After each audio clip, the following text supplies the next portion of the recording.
Hey guys, Hitman89 here, and welcome to another episode of Worth It. Last episode we talked about Generation Zero, and today we're gonna be looking at God's Trigger, a brand new top-down shooter where you play as a demon and an angel who teamed up in order to stop the apocalypse. It can be played solo or in co-op, and the game came out today, so April 18th. On PC, Xbox One and PS4. So without further ado, let's have a look at its pros and cons and we'll see if it's worth the money or not. As usual, we're gonna start with the graphics, and you guys have probably already noticed that the game does look impressive. I mean, it obviously looks better than Hotline Miami, even though they have a different art style, but God's Trigger definitely looks worse than the Hong Kong Massacre, which came out a couple of months ago. On the bright side though, performance-wise, it's solid. And I don't want to seem like a little bitch who only cares about the graphics, because that's probably not the case, but still, good graphics are almost as important as good gameplay and sound. Speaking of which, when it comes to the game audio, the voice acting is good, but it's only available in English, so if you're used to playing your games in a different language,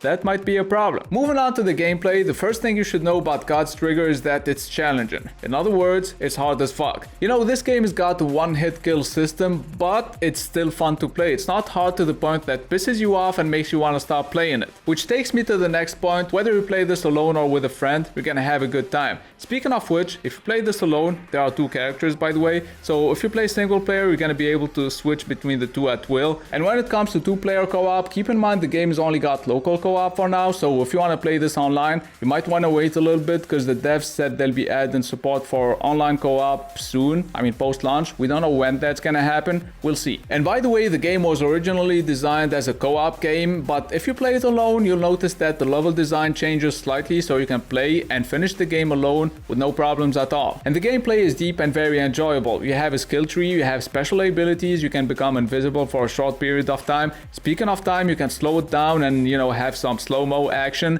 You can also turn enemies against each other. So if you're into Hotline Miami or just top-down shooters in general, then you're gonna be having tons of fun playing God's Trigger, because it's a really good game, plus it only costs $15 on PC, Xbox One and PS4. So whether you're gonna be playing it alone or with a friend, in my opinion, it's 100% worth it. Now, if you only plan on playing it online, then you're gonna have to wait a little bit until an online mode is added. That's gonna be it for this episode. I hope you found it useful. Leave a like if you did, subscribe if you're new to the channel, and also if you could follow me on Twitter and Twitch, I'd heavily appreciate it. But yeah, it's been Hitman89. See you guys very soon.